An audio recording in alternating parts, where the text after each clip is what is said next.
All right, so we're going to start talking about cell division and mitosis and how cells reproduce. So you can see cells come in a variety of shapes and sizes, and you can see by this chart that we have a couple labeled here: plant cells, animal cells, bacterium. I know viruses aren't considered cells, but we have them on here so you can kind of compare sizes with these things. And you can see that bacterium are much smaller than animal cells and plant cells. Animal cells being about 10 micrometers are about 10 times smaller than plant cells, which are at about 100 micrometers. Bacterium are 10 times smaller than animal cells. They're only at about 1 micrometer. So again, use this chart to kind of gauge how big these different cells are. So as we grow, one of the questions that we have to ask is, what happens with our cells? Do they just grow larger, or do we get more of them? And the reality is that there is a limit to how large a cell can be. There are three factors in particular that limit cell size. The first being diffusion rate, then DNA axis, and surface area to volume ratio. We'll talk about each of these things in this audio. So we'll start off by discussing diffusion and its implications on the cell. Diffusion is the way that the cell is able to move substances from high concentrations to low concentrations. And this was something that we talked about earlier this year when we introduced the cell.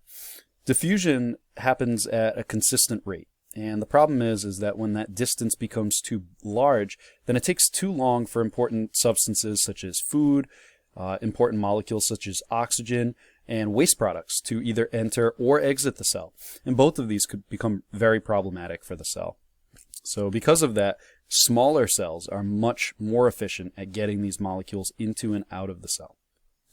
The next complication when cells get too big is that basically the organelles don't have access to the DNA and what it needs to make.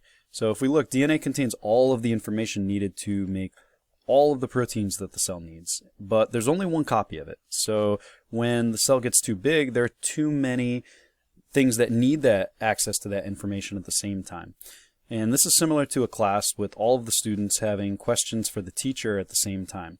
Once the class is over, if the class is too large, the teacher might not be able to get to all of the questions before the class ends. And similarly, in the cell, if their cell is too big, then it can't get to make all of the proteins that the cell needs in the appropriate amount of time. When a cell becomes larger, one of the things that happens is that the surface area doesn't grow as much as the volume of the cell. And the surface area is basically all of the area around the outside of the cell. Usually in class, I hand a tissue box to a student, and the surface area represents all of the parts that the student can touch. The volume of the cell refers to all of the space inside of that tissue box, and that would represent the cytoplasm and all of the space where all of those organelles are. Well, what happens is when the cell gets bigger and that volume becomes much bigger, it takes a much longer time for these substances to diffuse through to the middle of the cell, as well as there are less opportunities in appropriation for these molecules to diffuse into and out of the cell through the cell membrane. So because of that, because the surface area increases at a much slower rate than the volume of a cell, that's another reason why cells can't be too large. Now we're going to talk about the cell cycle, which is a series of events that a cell goes through in its life before it divides. And you can see here that basically this is just a cycle of the entire life cycle of the cell, and it begins where the blue begins right after cytokinesis at G1 phase, which basically stands for growth.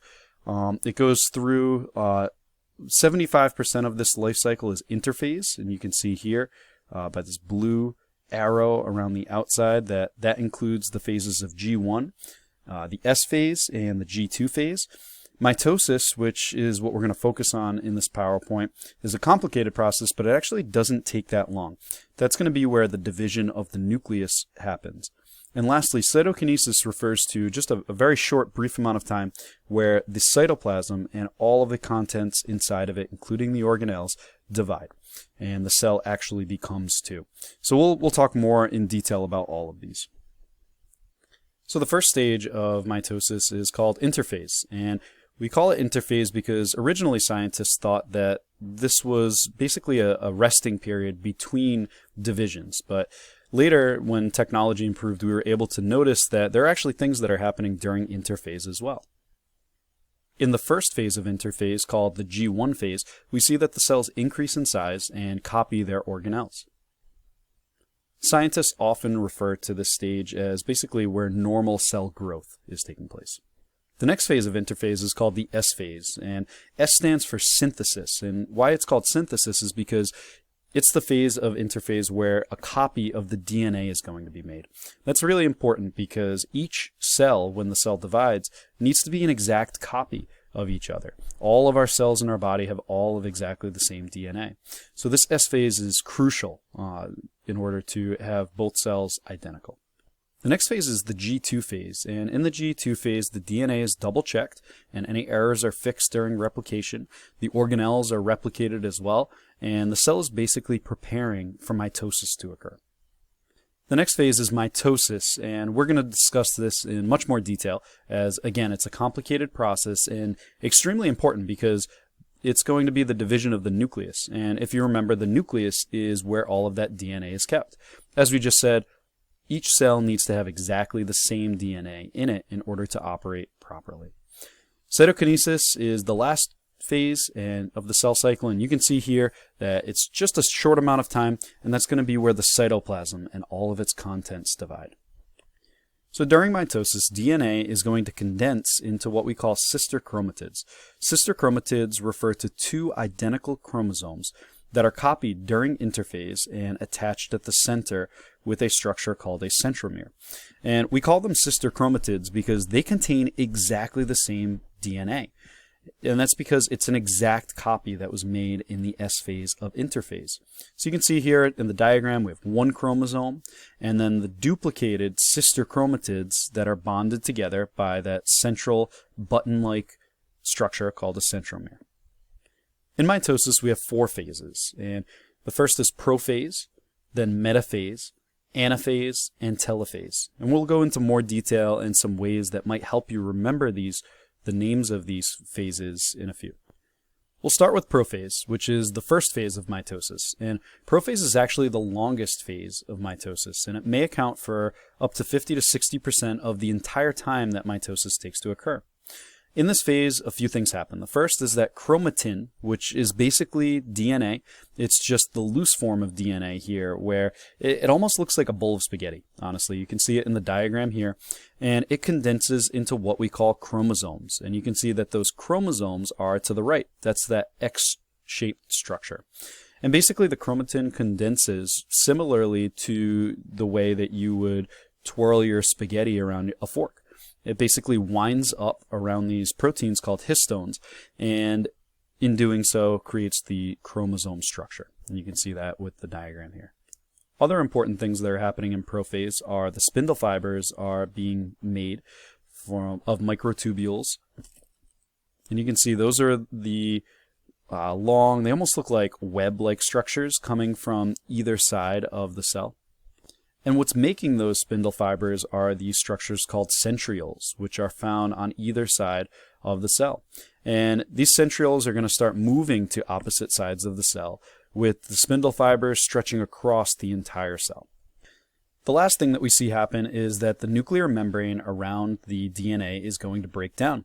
This is really important because the chromosomes, when we split them apart evenly, are going to need to move throughout the cell. So we need to break down the nuclear membrane in order to do that. Now, metaphase is the next stage of mitosis, and one of the things that you're going to have to do for your test and for MCAS is to identify what stage of mitosis these cells might be in. Now, I always tell my students I remember metaphase because all of the chromosomes are lined up in the middle of the cell. You can see here these sister chromatids have lined up in the middle of the cell in a straight line, and what this does, it allows them to be separated equally in the remaining steps of mitosis.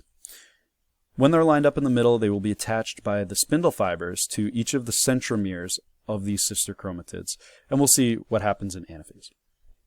In anaphase, I always tell my students to think of anaphase, the chromosomes are being pulled apart. So anaphase apart. And that's because during anaphase, the sister chromatids are being pulled apart into individual chromosomes and are being pulled to opposite ends of the cell. I like to compare this to my students similar to a fishing line and reeling in maybe a big fish, and you can see the spindle fibers in that example would be the fishing line, And the sister chromatids, or the chromosomes, on the opposite end would be whatever you're catching, maybe a fish. And the centrioles would be like the reel, pulling these spindle fibers and these sister chromatids to opposite sides of the cell. Lastly, we have telophase, and telophase is basically the complete opposite of everything we saw happen in prophase. Here, we see that the chromosomes are arriving at the opposite ends of the cell, and they begin to unwind now back into the chromatin that we saw earlier, that spaghetti-like looking DNA. As that occurs, new nuclear membranes are going to begin to form around each of these chromosome clusters at either end of the cell. That's important because each new cell should have a nuclear membrane protecting that crucially important DNA in each cell. During this phase, we also see that the nucleolus is going to reappear. And if you remember from discussing the cell, the nucleolus is the structure that produces ribosomes for the cell. Lastly, we see those spindle fibers that were so crucial in separating these sister chromatids start to break down. So the spindle fibers are breaking down. Now that we have gone through telophase, the cell is now ready to divide. And what happens next is called cytokinesis. And animal cells and plant cells go through it in different ways, and we'll discuss those in a few minutes. But basically, all that happens is that the cytoplasm and all of the contents in it, including the organelles, are going to be divided, and the cell fully splits into two new cells. You can see here in the diagram that animal cells and plant cells go through cytokinesis in very different ways. So animal cells, if you remember, have a cell membrane only on the outside of their cells, while plant cells, while they have a cell membrane, they also have a structure called a cell wall, which helps provide structure to the cell. So the animal cell, because it doesn't have a cell wall, its membrane is able to pinch. And what you see is this pinching occur on the outside of the cells, right in the middle between them, and it forms what's called a cleavage furrow. That pinching is going to continue from the outer edges all the way through the middle of the cell, eventually popping these cells into two separate cells. The plant cell, instead, because it can't pinch on that cell membrane, remember the cell wall is very rigid, providing structure. So instead of pinching from the outside, it is going to start to form a new cell wall on the inside of the cell. And it does that by forming what we call a cell plate. So plant cells form a cell plate in order to divide through cytokinesis. And you can see here that once the cell plate fully forms between them, we now have two completely separate plant cells. The last thing I wanted to show you is this, and this is called a human karyotype.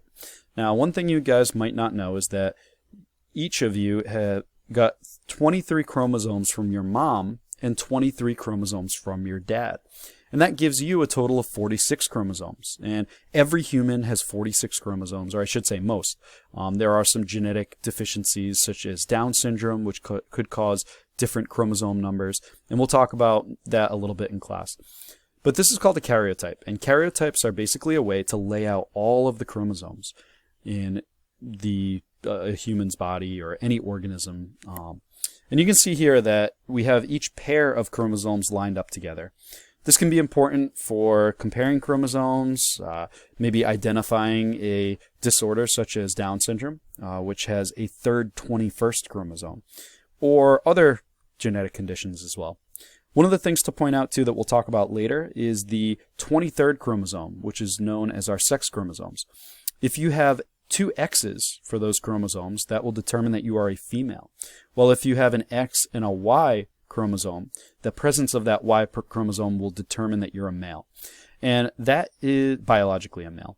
And that is consistent with humans. But if we look at other animals or other types of organisms, there are different numbers and different combinations of X's and Y's that could determine if you are biologically a male or a female. Alright guys, that's it for cell division and mitosis. Hope you guys enjoyed this, and please let me know if you have any questions.